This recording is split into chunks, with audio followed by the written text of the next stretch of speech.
So hello everyone, welcome to our channel. আজকের ভিডিওতে আমরা জীববিদ্যার যে টপিকগুলো তোমাদের কম্পিটিটিভ এক্সামে আসে, সেই জীববিদ্যার ক্লাসগুলো শুরু করছি। এটা আমাদের প্রথম ক্লাস। এছাড়াও আমাদের চ্যানেলে হিস্ট্রি, জিওগ্রাফি এবং অন্যান্য যে কারেন্ট অ্যাফেয়ার্সের ক্লাসগুলো আসছে সেগুলো তোমরা দেখতে পারো। আর এই ক্লাস রিলেটেড যে সমস্ত ক্লাসগুলো এখানে হচ্ছে তার পিডিএফ তোমরা আমাদের টেলিগ্রাম চ্যানেলে পেয়ে যাবে। টেলিগ্রাম চ্যানেলের লিঙ্ক কিন্তু ডিসক্রিপশন বক্সে দেওয়া আছে। এর সঙ্গে সঙ্গে আরেকটা কথা বলি, আমরা এই চ্যানেলেই কিন্তু ম্যাথামেটিক্সের ভিডিওগুলো আপলোড করছি, সেগুলো তোমরা কিন্তু দেখতে পারো, ঠিক আছে? সেগুলো যে কোনো কম্পিটিটিভ এক্সামের জন্যই কিন্তু হেল্পফুল কিন্তু হবে। দেখো, আমাদের বায়োলজি বা জীববিদ্যা পড়তে গেলে যেগুলো আমাদের প্রথম জানতে হবে, সেই বেসিক জিনিসগুলো আমরা আগে জানবো, তারপরে আমরা টপিক ওয়াইজ ক্লাসগুলো আমরা করব। আরেকটা কথা বলে রাখি, তোমাদের এগুলো বিভিন্ন কম্পিটিটিভ এক্সামে আসে। তার সঙ্গে সঙ্গে তোমরা আরআরবি যে গ্রুপ ডির যে পরীক্ষা সামনে রয়েছে, সেখানে কিন্তু সায়েন্সের থেকে আলাদাভাবে কোশ্চেন থাকে। তো সেই আরআরবি গ্রুপ ডির জন্য কিন্তু এই ক্লাসটা ভেরি ভেরি ইম্পর্ট্যান্ট হতে চলেছে, ঠিক আছে? দেখো, তাহলে আমাদের আজকের প্রথম যে আলোচনা সেটায় আমরা চলে আসি। প্রথমে দেখো, আমাদের মানব শরীর সম্বন্ধে কিছু প্রয়োজনীয় তথ্য জেনে নিতে হবে। দেখো, প্রথমে বলা হচ্ছে খাদ্যনালীর দৈর্ঘ্য।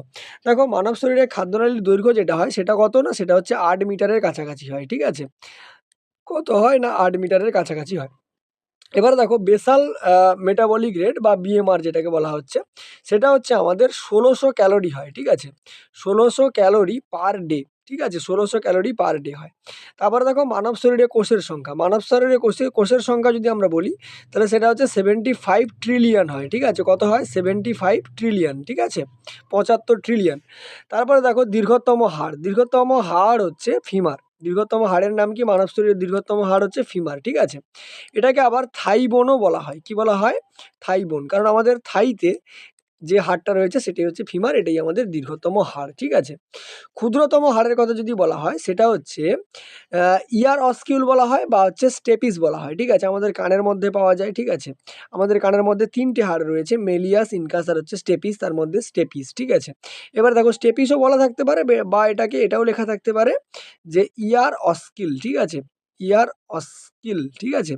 এটাও লেখা থাকতে পারে, একই জিনিস। তারপরে দেখো, মস্তিষ্কের ওজন। মানব মস্তিষ্কের ওজন প্রায় 1400 গ্রামের কাছাকাছি হয়। তাহলে মানব মস্তিষ্কের ওজন কত? 1400 গ্রাম।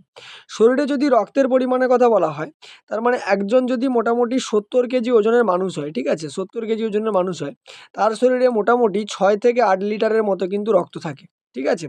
গড়ে ওটা হচ্ছে 4 থেকে 4.5 লিটার বা 5 লিটারের কাছাকাছি হয়। তবে 70 কেজি ওজনের মানুষ ধরলে তাহলে সেটা 6 থেকে 8 লিটারের কাছাকাছি কিন্তু হতে পারে, ঠিক আছে? নেক্সট দেখো, যেটা বলছে সেটা হচ্ছে সাধারণ রক্তচাপ বা নরমাল বিপি, ঠিক আছে?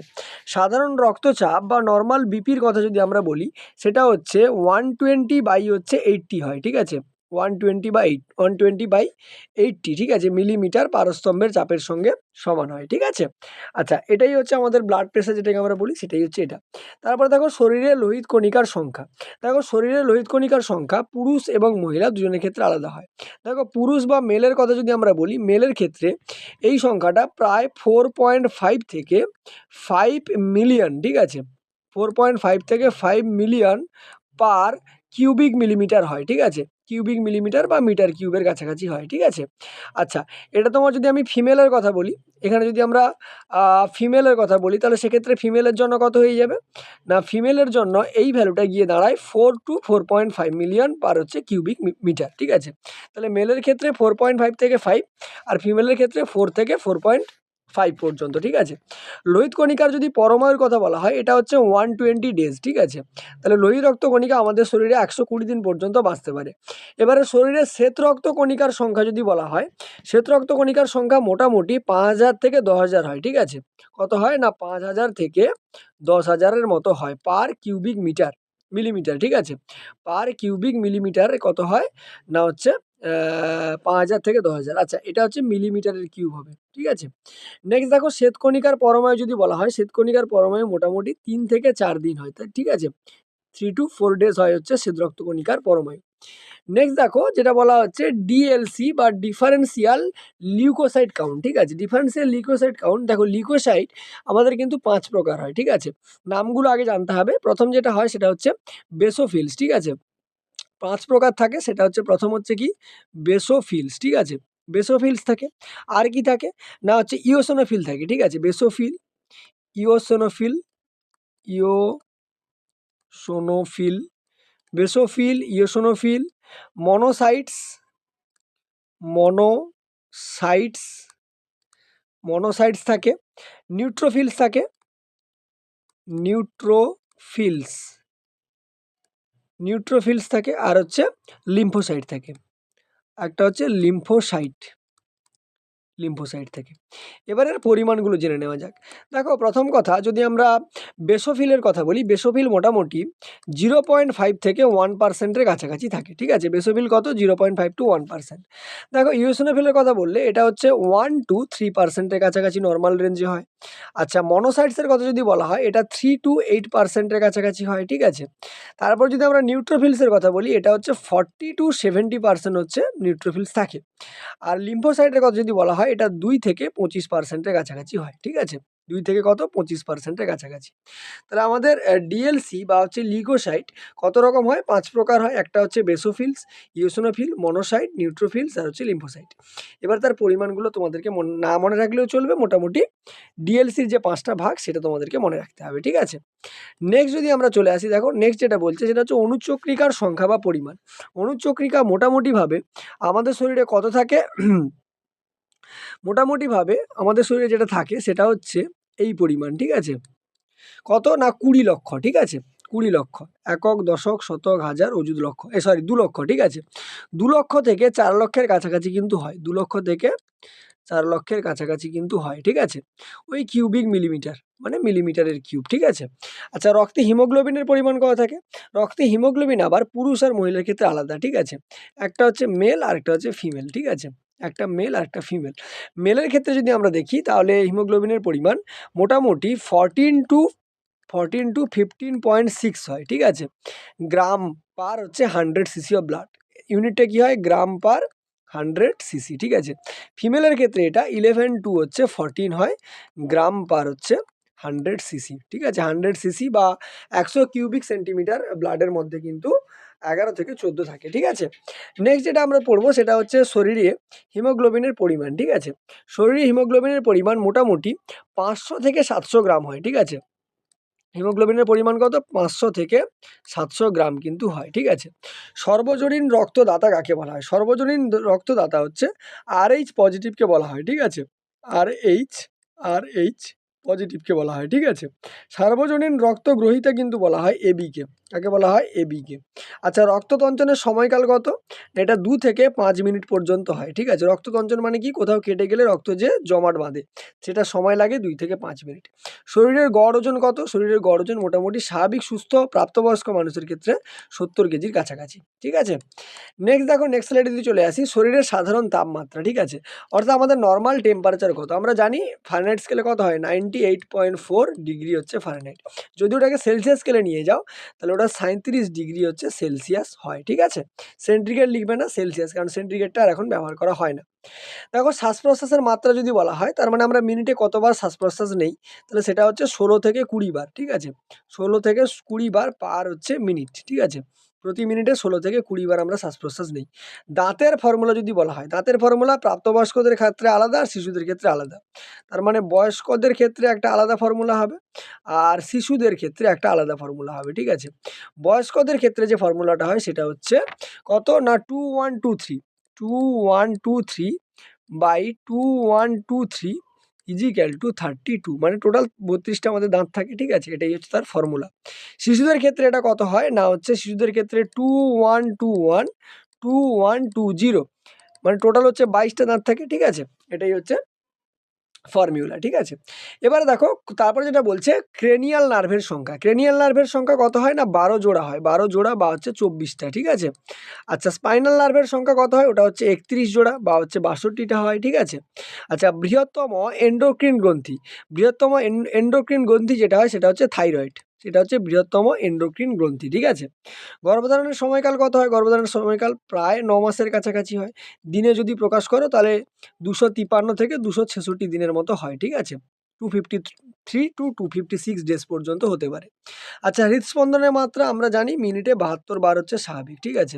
মিনিটে 72 বার হয়ে থাকে হৃদস্পন্দনের মাত্রা। নেক্সট যদি চলে আসি আমরা, সেটা বলা হচ্ছে বৃহত্তম গ্রন্থি। দেখো, আমাদের যে বৃহত্তম গ্রন্থি রয়েছে সেটার নাম কি? সেটা হচ্ছে লিভার। এটা কি লিভার, বাংলায় যাকে বলে যকৃৎ, ঠিক আছে, লিভার বা তুমি হচ্ছে যকৃৎ লিখতে পারো। নেক্সট দেখো বৃহত্তম পেশির কথা বলা হচ্ছে, বৃহত্তম পেশি হচ্ছে সেটা হচ্ছে গ্লুটিয়াস ম্যাক্সিমাস, ঠিক আছে, এগুলো মনে রাখতে হয়, ডাইরেক্ট পরীক্ষায় প্রশ্ন জিজ্ঞেস করে। একটা হচ্ছে গ্লুটিয়াস হচ্ছে ম্যাক্সিমাস, গ্লুটিয়াস ম্যাক্সিমাস, ঠিক আছে।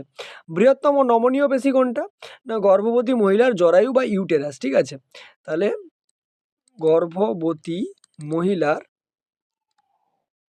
ইউটেরাস বা জরায়ু, ঠিক আছে, ইউটেরাস, এটা হচ্ছে সব থেকে বৃহত্তম নমনীয় পেশি। তারপর দেখো ক্ষুদ্রতম পেশির কথা বলা হচ্ছে, ক্ষুদ্রতম পেশি হচ্ছে স্টেপেডিয়াস, ঠিক আছে, ক্ষুদ্রতম পেশি কোনটা, স্টেপেডিয়াস। নেক্সট দেখো যেটা বলা হচ্ছে বৃহত্তম ধমনী, বৃহত্তম ধমনী হচ্ছে অ্যাবডোমিনাল আওরটা, ঠিক আছে, বৃহত্তম ধমনী কোনটা, অ্যাবডোমিনাল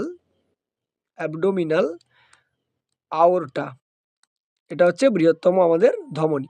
বৃহত্তম শিরার কথা যদি বলা হয় সেটা হচ্ছে ইনফেরিয়র ভেনা কোভা, ঠিক আছে, সবগুলোতেই হৃৎপিণ্ডতে পাওয়া যায়, ঠিক আছে। আচ্ছা কি বললাম, ইনফেরিয়র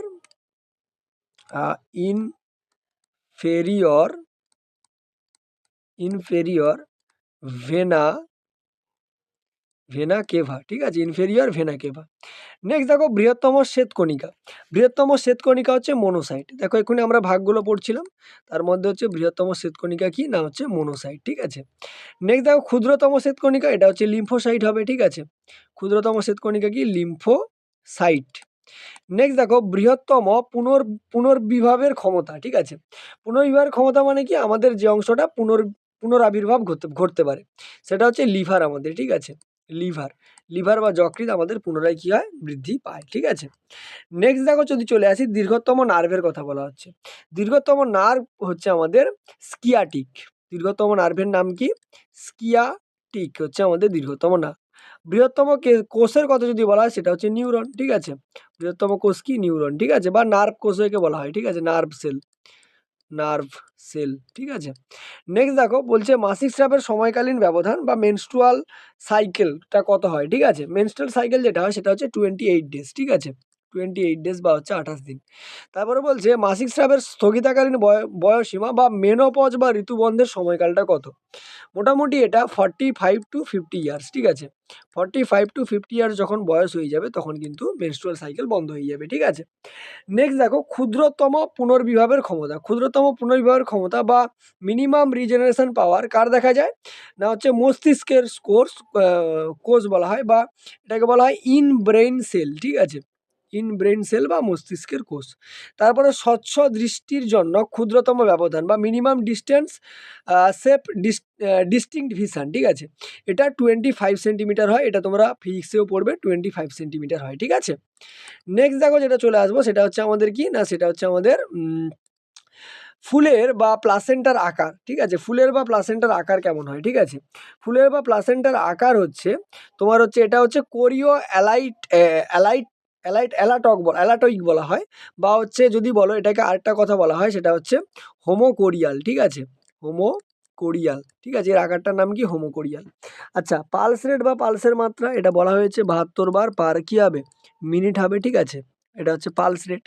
আচ্ছা প্রতিস্থলনে বীর্যের পরিমাণ, প্রতিস্খলনে হবে, এটা প্রতিস্থলনে নয়, এটা প্রতিস্খলনে বীর্যের পরিমাণ কত হবে, না সেটা হচ্ছে 2 to 4 ml, ঠিক আছে, 2 to 4 ml পার হচ্ছে ইজাকুলেশন, ঠিক আছে, ঠিক আছে, 2 to 4 ml পার ইজাকুলেশন। আচ্ছা সাধারণ স্পার্মের সংখ্যা কত হয়, সাধারণ স্পার্মের সংখ্যা হচ্ছে 250 to 350 মিলিয়ন, ঠিক আছে, 250 to 350 মিলিয়ন পার ইজাকিউলেশন, ঠিক আছে, ঠিক আছে। নেক্সট দেখো নর্মাল এরিথ্রোসাইট সেডিমেন্টেশন রেট, এটা হচ্ছে 4 to 10 মিনিট পার আওয়ার হয়, ঠিক আছে, 4 to 10 মিনিট পার হচ্ছে আওয়ার, ঠিক আছে, 4 to 10 মিনিট পার আওয়ার হয়। নেক্সট দেখো যেটা বলা হচ্ছে সেটা হচ্ছে থিনেস্ট স্কিন, ঠিক আছে, থিনেস্ট স্কিন হচ্ছে কনজাংটিভা, ঠিক আছে, কনজাংটিভা, থিনেস্ট স্কিনের নাম কি, সেটা হচ্ছে কনজাংটিভা হচ্ছে থিনেস্ট স্কিন।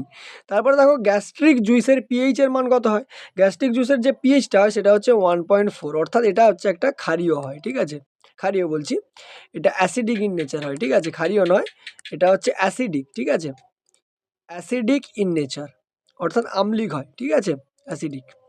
নেক্সট দেখো যদি চলে আসি আমরা, নেক্সট যেটা আসবো সেটা হচ্ছে ইউরিনের পিএইচ।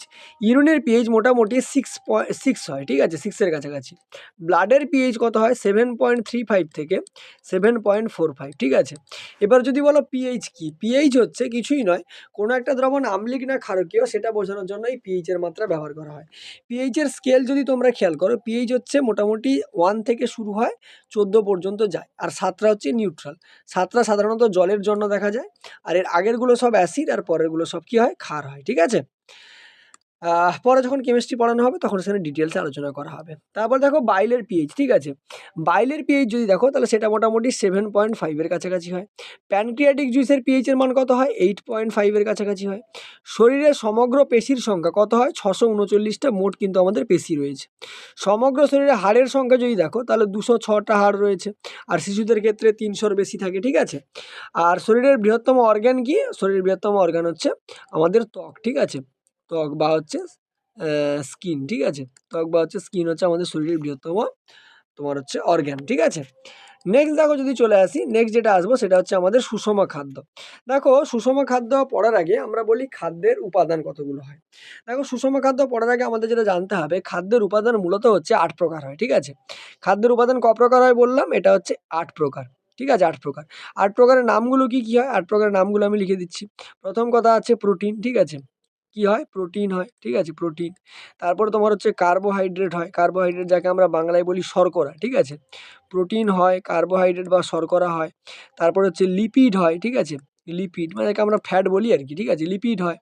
তারপরে হচ্ছে লিপিড গেল, তারপরে হচ্ছে জল হয়, ঠিক আছে, জল হয়। তারপরে হচ্ছে খনিজ মৌল, বিভিন্ন ধরনের যে খনিজ মৌলগুলো রয়েছে সেই খনিজ মৌলগুলো হয়। তারপরে হচ্ছে ফাইটোকেমিক্যালস বা হচ্ছে উদ্ভিজ্জ রাসায়নিক হয়, উদ্ভিজ্জ রাসায়নিক হয়, উদ্ভিজ্জ রাসায়নিক। নেক্সট যেটা হয় সেটা হচ্ছে খাদ্যতন্তু, ঠিক আছে, খাদ্যতন্তু হয়। কটা হলো? 1টা, 2টো, 3টে, 4টে, 5টা, 6টা, 7টা খাদ্যতন্তু হলো। আরেকটা ছেড়ে গেছি সেটা হচ্ছে ভিটামিন, ঠিক আছে। আরেকটা কি হলো? ভিটামিন। তাহলে এই হচ্ছে আমাদের 8টা খাদ্য উপাদান, ঠিক আছে। এই হচ্ছে আমাদের কি 8টা খাদ্য উপাদান। এবারে দেখো এই খাদ্য উপাদানের মধ্যে আমরা কিছু কিছু জিনিস মনে রাখতে হবে। যেমন আমরা ভিটামিন থেকে কোনো প্রকার শক্তি পাই না, ঠিক আছে। এখান থেকে আমরা শক্তি কিন্তু পাই না। আর বাদবাকি খাবারগুলো থেকে শক্তি পাই, এখান থেকে কিন্তু কোনো প্রকার শক্তি আমরা পাই না, ঠিক আছে। এটা একটা কোশ্চেন গেল। আচ্ছা, খাদ্যতন্তুর কথা যদি বলা হয়, এই খাদ্যতন্তুকে মানুষ হচ্ছে হজম করতে পারে না, ঠিক আছে। মানুষ খাদ্যতন্তু কি করতে পারে না? হজম করতে পারে না, ঠিক আছে। আচ্ছা, ভিটামিন শক্তি পায় না, আমরা তো কি কাজে লাগাতে পারি ভিটামিনকে? ভিটামিন আমাদের বিভিন্ন রোগের হাত থেকে বাঁচায়, ঠিক আছে। মানে রোগের হাত থেকে রক্ষা করে। রোগের হাত থেকে ভিটামিন কি করে আমাদের? রোগের হাত থেকে রক্ষা করে, ঠিক আছে। আর বাদবাকি যে এগুলো খনিজ মৌলগুলো, এগুলো বিভিন্ন রোগের হাত থেকেও বাঁচায়, এদের শরীর গঠনেও বিভিন্ন কাজকর্ম কিন্তু আমরা দেখতে পাই, ঠিক আছে। নেক্সট যেটা চলে আসবো সেটা হচ্ছে আমাদের দেখো কার্বোহাইড্রেট বা শর্করা। আমাদের প্রথম যে খাদ্য উপাদানটা সেটা হচ্ছে কার্বোহাইড্রেট বা শর্করা। এবার দেখো কার্বোহাইড্রেট বা শর্করার মধ্যে প্রথম আমাদের যেটা জানতে হবে সেটা হচ্ছে এর মধ্যে কি কি উপাদান থাকে। কার্বোহাইড্রেটের মধ্যে মূলত 3টে উপাদান থাকে। একটা হচ্ছে কার্বন, ঠিক আছে। কি থাকে? কার্বন থাকে, ঠিক আছে, কার্বন থাকে। তার সঙ্গে সঙ্গে আরো 2টো উপাদান থাকে, সেটা হচ্ছে কি হাইড্রোজেন, কার্বন, হাইড্রোজেন থাকে, ঠিক আছে। কার্বন, হাইড্রোজেন আর হচ্ছে অক্সিজেন। কার্বন, হাইড্রোজেন আর কি অক্সিজেন। এই 3টে উপাদান মূলত দিয়ে আমাদের তোমার শর্করা বা কার্বোহাইড্রেট তৈরি, সেটা হচ্ছে কার্বন, হাইড্রোজেন আর অক্সিজেন, ঠিক আছে। আচ্ছা, এবারে দেখো মোটামুটিভাবে মনে রাখতে হবে আমাদের যে কার্বোহাইড্রেট থেকে আমরা এটাকে যে মানে মূলত হচ্ছে এখান থেকে আমরা শক্তি পাই, ঠিক আছে। কার্বোহাইড্রেট আমরা কি কাজে ব্যবহার করি? শক্তি পাওয়ার জন্য, ঠিক আছে, শক্তি পাওয়ার জন্য ব্যবহার করি। শরীরের যে প্রধান শক্তিদায়ী খাদ্য উপাদান সেটা হচ্ছে আমাদের কার্বোহাইড্রেট বা শর্করা। আচ্ছা, তারপর যদি আমরা ব্লাড সুগারের কথা বলি, এই শর্করা বা কার্বোহাইড্রেট জাতীয় খাদ্য তুমি খেলে, ঠিক আছে। তাহলে শর্করা বা কার্বোহাইড্রেট জাতীয় খাদ্য তুমি খেলে, এই শর্করা বা কার্বোহাইড্রেট জাতীয় খাদ্য পেটে যাওয়ার পরে, হজম হওয়ার পরে সেখান থেকে শ্বেতসার তৈরি হয়। কি তৈরি হয়? শ্বেতসার। সেই শ্বেতসার আবার ভেঙে গিয়ে কি তৈরি করে? না হচ্ছে গ্লুকোজ তৈরি করে। শ্বেতসার ভেঙে গিয়ে কি তৈরি করে? গ্লুকোজ তৈরি করে। এই গ্লুকোজ বিভিন্ন রক্তের মাধ্যমে বাহিত হয়ে বিভিন্ন কলা বা কোষের মধ্যে, ঠিক আছে, কলা বা কোষের মধ্যে সেগুলো সঞ্চিত হয় কি রূপে? গ্লুকোজ রূপে, ঠিক আছে। এটাকেই বলা হচ্ছে ব্লাড সুগার। যেহেতু রক্তের মধ্য দিয়ে যাচ্ছে তার জন্য কি বলা হচ্ছে? ব্লাড সুগার বলা হচ্ছে, ঠিক আছে। এবারে দেখবে মাঝে মাঝে কি দেখা যায় যে অনেকের ক্ষেত্রে দেখা যায় যে সমস্ত কিছু শর্করা জাতীয় খাবার খাচ্ছে, সেগুলো শ্বেতসার থেকে গ্লুকোজেও পরিণত হচ্ছে, রক্তের মধ্যেও মিশছে, কিন্তু কোনো কারণবশত সেটা কোনো কলা বা কোষের মধ্যে যেতে পারছে না। তখন যে রোগটা দেখা যায় তাকে বলা হয় মধুমেহ বা ডায়াবেটিস, ঠিক আছে। তখন যে রোগটা দেখা যাবে সেটাই কি বলা হবে? মধুমেহ বা ডায়াবেটিস বলা হবে, ঠিক আছে। তাহলে মধুমেহ বা ডায়াবেটিস রোগটা কিসের জন্য হয়? না, রক্তে যদি শর্করার পরিমাণ বেড়ে যায় তাহলে মধুমেহ বা ডায়াবেটিস রোগ হতে পারে, বা ব্লাড সুগার যাকে আমরা বলে থাকি, ঠিক আছে। নেক্সট দেখো যদি চলে আসি, সেটা হচ্ছে আমাদের কি না প্রকারভেদ। এবারে দেখো এই কার্বোহাইড্রেটকে ক ভাগে ভাগ করা যায়। কার্বোহাইড্রেট মূলত হচ্ছে 3 প্রকার। ক প্রকার? মূলত 3 প্রকার, ঠিক আছে। কি কি 3 প্রকার? দেখো প্রথম হচ্ছে সেলুলোজ, একটা হচ্ছে কি সেলুলোজ, ঠিক আছে। একটা হচ্ছে তোমার সেলুলোজ, একটা সেলুলোজ গেল। আরেকটা হচ্ছে স্টার্চ হয়, সেলুলোজ স্টার্চ। আরেকটা হচ্ছে তোমার হচ্ছে সুগার, ঠিক আছে। সেলুলোজ স্টার আর কি সুগার, ঠিক আছে। সেলুলোজ স্টার্চ আর কি সুগার, ঠিক আছে। এবারে দেখো যদি আমরা বলি যে হচ্ছে তারপরে যেটা আছে গ্লাইকোজেনেসিস, ঠিক আছে। গ্লাইকোজেনেসিস কি? গ্লাইকোজেনেসিস কাকে বলে? গ্লাইকোজেনেসিস হচ্ছে যে দেহের মধ্যে যদি অতিরিক্ত সুগার থাকে, ঠিক আছে। অতিরিক্ত সুগার মানে অতিরিক্ত পরিমাণে তুমি হচ্ছে কার্বোহাইড্রেট জাতীয় খাবার খাচ্ছ, তার ফলে দেহের মধ্যে অতিরিক্ত সুগার তৈরি হবে। এই অতিরিক্ত সুগারটা গ্লাইকোজেন নামে কোথায় জমা হয়? অতিরিক্ত সুগারটা গ্লাইকোজেন, ঠিক আছে। গ্লাইকোজেন নামে কোথায় গিয়ে জমা হয়? যকৃতে। তাহলে অতিরিক্ত সুগারটা গ্লাইকোজেন নামে যকৃতে গিয়ে জমা হচ্ছে, ঠিক আছে। এই যে পদ্ধতিটা, এই পদ্ধতিটাই কিন্তু পুরো প্রসেসটা গ্লাইকোজেনেসিস নামে পরিচিত, ঠিক আছে। এই পুরো প্রসেসটা কি নামে পরিচিত? গ্লাইকোজেনেসিস, ঠিক আছে। তাহলে গ্লাইকোজেনেসিস কি বোঝা গেল? যে দেহের মধ্যে যে অতিরিক্ত সুগারটা পাচ্ছ তুমি, অতিরিক্ত সুগারটা, সেই সুগারটা গ্লাইকোজেন রূপে যকৃতের মধ্যে জমা হচ্ছে। আর এই প্রসেসটাকে আমরা কি বলছি? গ্লাইকোজেনেসিস বলছি, ঠিক আছে। এবারে দেখো তারপরে যেটা বলা হচ্ছে লিপোজেনেসিস। এবার এই প্রক্রিয়াটা সম্পন্ন হওয়ার পরে যদি আরও অতিরিক্ত সুগার কিছু থেকে যায়, ঠিক আছে, সেই অতিরিক্ত সুগারটা মানে এই প্রসেস পুরো কমপ্লিট হলো। কমপ্লিট হওয়ার পরে যে অতিরিক্ত বা বাড়তি সুগার যেটা পড়ে আছে, ঠিক আছে, সেই অতিরিক্ত যে সুগারটা রয়েছে সেই অতিরিক্ত সুগারটা কিসে পরিণত হয়? ফ্যাটে পরিণত হয়, ঠিক আছে। অতিরিক্ত সুগারটা কিসে পরিণত হয়ে গেল? ফ্যাটে পরিণত হয়ে গেল, ঠিক আছে। এই ফ্যাটে পরিণত হয়ে যাওয়ার পরে সেই ফ্যাট রূপে বিভিন্ন শরীরের মধ্যে যে এডিপোজ টিস্যুগুলো রয়েছে, সেই এডিপোজ টিস্যুগুলোতে গিয়ে কি হয়? জমা হয়, ঠিক আছে। এডিপোজ টিস্যুগুলোতে গিয়ে জমা হয়। এই যে পদ্ধতিটা, এই পদ্ধতিটাই কিন্তু লিপোজেনেসিস নামে পরিচিত, ঠিক আছে। লিপোজেনেসিস নামে পরিচিত। তাহলে এই তোমার হচ্ছে গ্লাইকোজেনেসিস ঘটে যাওয়ার পরে যে অতিরিক্ত সুগারটা পড়ে থাকবে সেটা ফ্যাটে পরিণত হবে। ফ্যাটে পরিণত হওয়ার পরে শরীরের মধ্যে যে এডিপোজ টিস্যুগুলো আছে তার মধ্যে গিয়ে জমা হবে। আর এই পুরো প্রসেসটা লিপোজেনেসিস নামে কিন্তু পরিচিত, ঠিক আছে। নেক্সট যেটা আমরা আলোচনা করব সেটা হচ্ছে মলিকিউলার গঠন অনুযায়ী প্রকারভেদ। এবারে মলিকিউলার গঠন অনুযায়ী কিন্তু আমরা কার্বোহাইড্রেটকে 3টে ভাগে ভাগ করতে পারি, ঠিক আছে। একটা হচ্ছে মনোস্যাকারাইড, একটা কি বললাম? মনোস্যাকারাইড, ঠিক আছে। একটা হচ্ছে ডাইস্যাকারাইড, এটা হচ্ছে ডাইস্যাকারাইড। আরেকটা হচ্ছে পলিস্যাকারাইড, ঠিক আছে। মনোস্যাকারাইড, ডাইস্যাকারাইড আর হচ্ছে পলিস্যাকারাইড। এবারে মনোস্যাকারাইড কাকে বলা হচ্ছে? না, যার মধ্যে কেবলমাত্র একটা ইউনিট থাকবে, মানে যেমন হচ্ছে গ্লুকোজ হতে পারে, ফ্রুক্টোজ হতে পারে, তারপরে গ্যালাক্টোজ হতে পারে, ঠিক আছে। এদের মধ্যে মোটামুটি 6টা কার্বন থাকে, ঠিক আছে। 6টি কি থাকে? কার্বন থাকে। এটাই হচ্ছে তোমার কি? এটা হচ্ছে মনোস্যাকারাইড। ডাইস্যাকারাইড কোনগুলো? যার মধ্যে 2টো ইউনিট থাকবে, অর্থাৎ সুক্রোজ থাকবে, ল্যাকটোজ হতে পারে, মল্টোজ হতে পারে। দেখো এক্সাম্পলগুলো আমি লিখে দিচ্ছি, ঠিক আছে। দেখো এক্সাম্পলগুলো যদি লিখে দিই তাহলে দেখো এই মনোটা কি হতে পারে? মনোটা হতে পারে গ্লুকোজ হতে পারে, ঠিক আছে। গ্লুকোজ হতে পারে, মনোটা গ্লুকোজ হতে পারে। তারপরে তোমার হচ্ছে ফ্রুক্টোজ হতে পারে, ঠিক আছে। ফ্রুক্টোজ, গ্লুকোজ, ফ্রুক্টোজ, ঠিক আছে। তারপরে গ্যালাক্টোজ, এগুলো হতে পারে। ডাইস্যাকারাইডের 2টে ইউনিট থাকবে, ঠিক আছে। এগুলো কি হয়? সুক্রোজ, ল্যাকটোজ, মল্টোজ, ঠিক আছে। এটা কি হবে? সুক্রোজ হতে পারে, সুক্রোজ, ঠিক আছে। সুক্রোজ হতে পারে, ঠিক আছে। আচ্ছা, এই সুক্রোজ লেখা আছে এখানে। মল্টোজ হতে পারে, সুক্রোজ হতে পারে, আর কি মল্টোজ হতে পারে। তারপরে তোমার হচ্ছে আর কি হতে পারে? ল্যাকটোজ হতে পারে, যেটা দুধে পাওয়া যায় যে শর্করাটা, ঠিক আছে। আর পলিস্যাকারাইডের যে এক্সাম্পলগুলো হবে সেটা সাধারণত উদ্ভিদ দিয়ে পাওয়া যায়। অনেকগুলো দেখো, অনেকগুলো চেন, এই একটা চেন, এই একটা চেন, অনেকগুলো, ঠিক আছে। 2 এর বেশি চেন পাওয়া যাবে, ঠিক আছে। যেমন হচ্ছে উদ্ভিদদের যে স্টার্চগুলো পাওয়া যায়, উদ্ভিদদের যে স্টার্চগুলো পাওয়া যায় সেগুলো কিন্তু সব হচ্ছে পলিস্যাকারাইডের আন্ডারে পড়ে, ঠিক আছে। আচ্ছা, নেক্সট যদি আমরা চলে আসি, নেক্সট যেটা আমাদের আলোচনার বিষয় সেটা হচ্ছে ফ্যাট, ঠিক আছে, যেটাকে আমরা লিপিড বলে চিহ্নিত করছিলাম। দেখো ফ্যাটের কথা যদি বলা হয়, ফ্যাটে আমাদের কি জানতে হবে? প্রথম কথা, ফ্যাটের মধ্যে ফ্যাট কিন্তু কার্বোহাইড্রেটের তুলনায় দ্বিগুণ শক্তিদায়ক, ঠিক আছে? অর্থাৎ কার্বোহাইড্রেট যে শক্তিটা দেবে তার থেকে দ্বিগুণ শক্তি কিন্তু ফ্যাট আমাদেরকে দেয়, ঠিক আছে? আচ্ছা, ফ্যাট হচ্ছে মোটামুটি গ্লুকোজের যদি অভাব দেখা যায়, ঠিক আছে?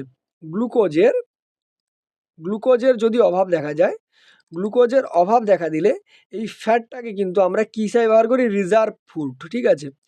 রিজার্ভ ফুড হিসাবে ব্যবহার করি। কেন রিজার্ভ ফুড বলা হচ্ছে একটু বলি। দেখো, গ্লুকোজ মূলত শর্করা বা কার্বোহাইড্রেট জাতীয় খাদ্য খেলে সেই খাদ্যটা হচ্ছে হজম হয়ে শ্বেতসার হচ্ছে, শ্বেতসার থেকে গ্লুকোজে পরিণত হচ্ছে।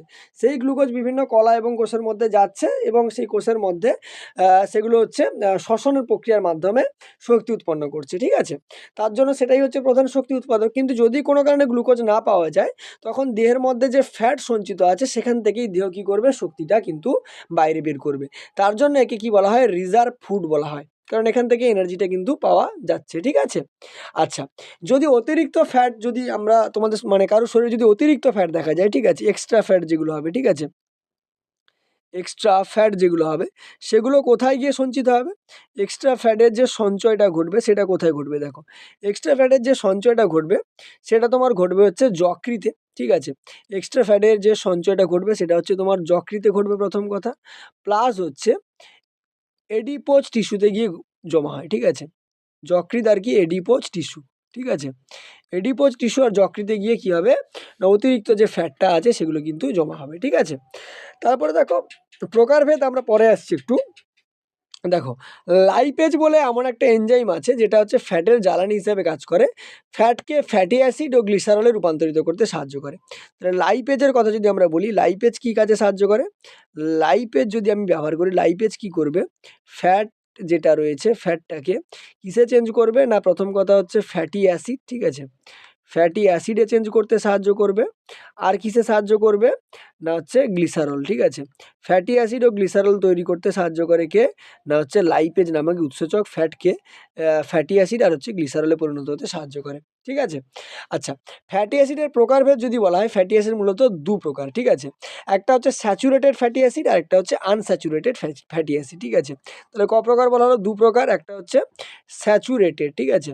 একটা হচ্ছে স্যাচুরেটেড আর একটা হচ্ছে আনস্যাচুরেটেড। একটা স্যাচুরেটেড আর একটা কি? আনস্যাচুরেটেড। স্যাচুরেটেড ফ্যাটি অ্যাসিড আর আনস্যাচুরেটেড ফ্যাটি অ্যাসিড। মূলত কি দেখা যায়? যে স্যাচুরেট ফ্যাটি অ্যাসিডগুলো সাধারণত কঠিন বা হচ্ছে সলিড হয়, ঠিক আছে? আর আনস্যাচুরেটেড ফ্যাটি অ্যাসিডগুলো সাধারণত লিকুইড বা হচ্ছে তরল হয়, ঠিক আছে? তাহলে স্যাচুরেটেড ফ্যাটি অ্যাসিড কী হবে? কঠিন হবে বা সলিড হবে। আর আনস্যাচুরেটেড ফ্যাটি অ্যাসিডগুলো লিকুইড বা হচ্ছে তরল হবে, ঠিক আছে? আচ্ছা, তারপরে দেখো যেটা বলা হচ্ছে সেটা হচ্ছে হাইড্রোজিনেশন, ঠিক আছে? হাইড্রোজিনেশন প্রসেসটা কি? দেখো, হাইড্রোজিনেশন কিছুই নয়। এই পদ্ধতিতে কি করা হয়? হাইড্রোজেনের মধ্যে যে আনস্যাচুরেটেড ফ্যাটি অ্যাসিড থাকে সেগুলোকে স্যাচুরেটেড ফ্যাটি অ্যাসিডে রূপান্তরিত করা হয়, ঠিক আছে? অর্থাৎ আ উম হাইড্রো তোমার হচ্ছে স্যাচুরেটেড ফ্যাটি অ্যাসিড আছে, ঠিক আছে? আনস্যাচুরেটেড ফ্যাটি অ্যাসিড আছে, ঠিক আছে? আনস্যাচুরেটেড আনস্যাচুরেটেড যে আনস্যাচুরেটেড ফ্যাটি অ্যাসিড আছে সেগুলোকে যখন আমরা স্যাচুরেটেড ফ্যাটি অ্যাসিডে রূপান্তরিত করব, সেই যে প্রসেসটা সেই প্রসেসটাকে বলা হবে হাইড্রোজিনেশন, ঠিক আছে? আচ্ছা, এবারে দেখো মোটামুটিভাবে যে কোন কোন খাদ্যের মধ্যে পাওয়া যায়। দেখো, সিডসের মধ্যে পাওয়া যাবে, বিভিন্ন যে দানা শস্য হবে সেই সিডসের মধ্যে পাওয়া যাবে। নাটস মানে বাদামের মধ্যে পাওয়া যাবে, পিনাট বাটারের মধ্যে পাওয়া যাবে, ডিমের মধ্যে পাওয়া যাবে, ঠিক আছে? তোমার হচ্ছে অলিভের মধ্যে পাওয়া যাবে, চকলেটের মধ্যে পাওয়া যায়, কোকোনাট বা নারকেলের মধ্যে পাওয়া যাবে, অ্যাভোকাডোর মধ্যে পাওয়া যাবে। এগুলো হচ্ছে তোমার হচ্ছে খাদ্য উপাদান যেগুলো থেকে আমরা কিন্তু এগুলো পাই, ঠিক আছে?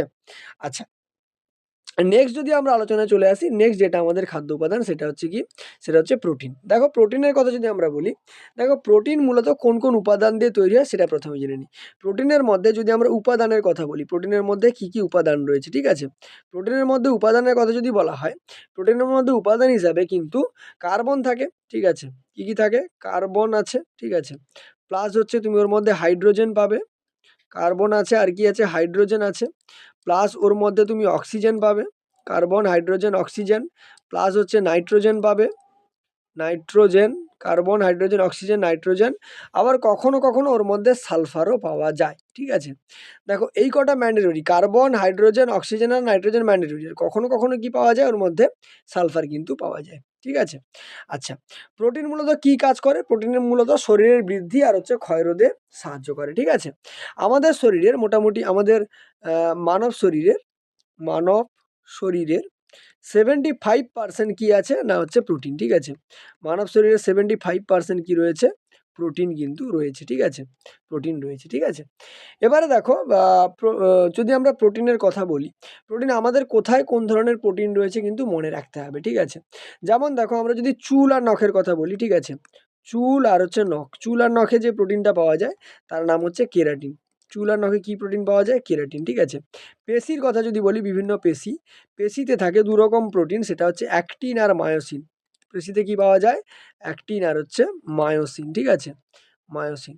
আচ্ছা, লোহিত রক্তকণিকার কথা যদি বলা হয়, লোহিত রক্তকণিকা, ঠিক আছে? লোহিত রক্তকণিকাতে যে হচ্ছে প্রোটিনটা পাওয়া যায় সেটা হচ্ছে হিমোগ্লোবিন, ঠিক আছে? লোহিত রক্তকণিকায় যে প্রোটিন থাকে সেটা কি? না হচ্ছে হিমোগ্লোবিন, ঠিক আছে? আচ্ছা, তারপরে হচ্ছে রক্তের প্লাজমা যে রয়েছে, রক্তের প্লাজমায় ২ ধরনের প্রোটিন পাওয়া যায়। একটা হচ্ছে ফাইব্রিনোজেন আর একটা হচ্ছে গ্লোবিউলিন, ঠিক আছে? রক্তের প্লাজমায় যে দুটো প্রোটিন পাওয়া যায় সেটা হচ্ছে ফাইব্রিনোজেন আর হচ্ছে গ্লোবিউলিন, ঠিক আছে? ফাইব্রিনোজেন আর কি? গ্লোবিউলিন, ঠিক আছে? এগুলো কিন্তু আমাদের এখানে পাওয়া যাচ্ছে, ঠিক আছে? নেক্সট দেখো যেটা বলা হচ্ছে বিশেষ কয়েকটি প্রোটিনের নাম। তার আগে বলি প্রোটিনের মূল উপাদান কিন্তু অ্যামাইনো অ্যাসিড, ঠিক আছে? প্রোটিনের যদি মূল উপাদানের কথা বলি, প্রোটিনের মূল উপাদান কি? না মূল উপাদান হচ্ছে অ্যামাইনো অ্যাসিড, ঠিক আছে? প্রোটিনের মূল উপাদান হচ্ছে অ্যামাইনো অ্যাসিড। প্রোটিনের মূল উপাদান কি বলা হলো? অ্যামাইনো অ্যাসিড, ঠিক আছে? বোঝা গেল? আচ্ছা, এবারে আরো কিছু, কিছু প্রোটিন রয়েছে। যেমন হচ্ছে পেপসিন আছে, ট্রিপসিন আছে, ঠিক আছে?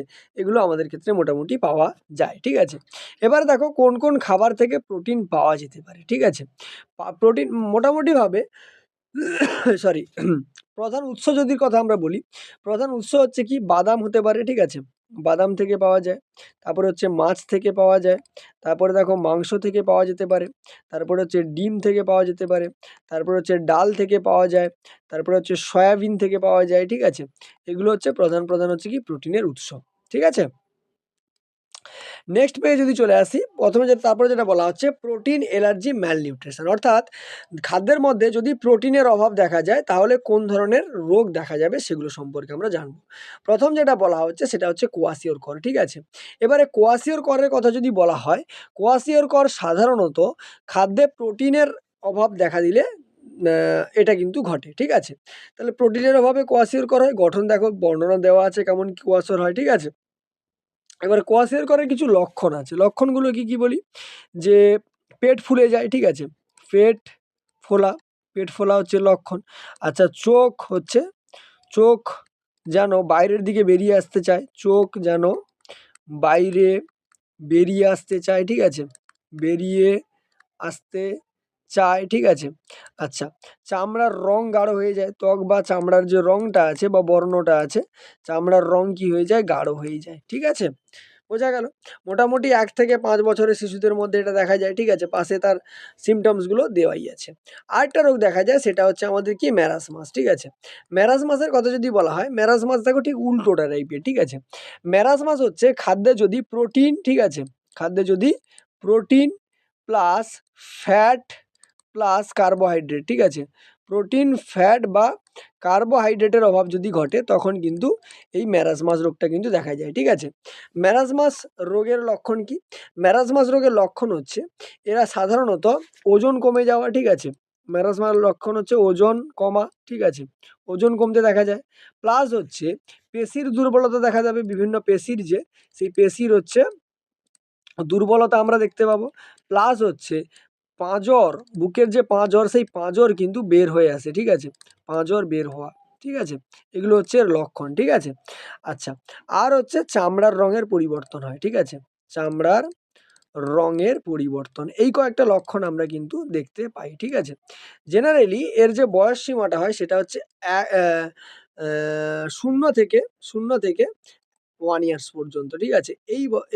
এই সময়কালের মধ্যেই কিন্তু এই হচ্ছে ম্যারাসমাস রোগটা দেখা যায়, ঠিক আছে?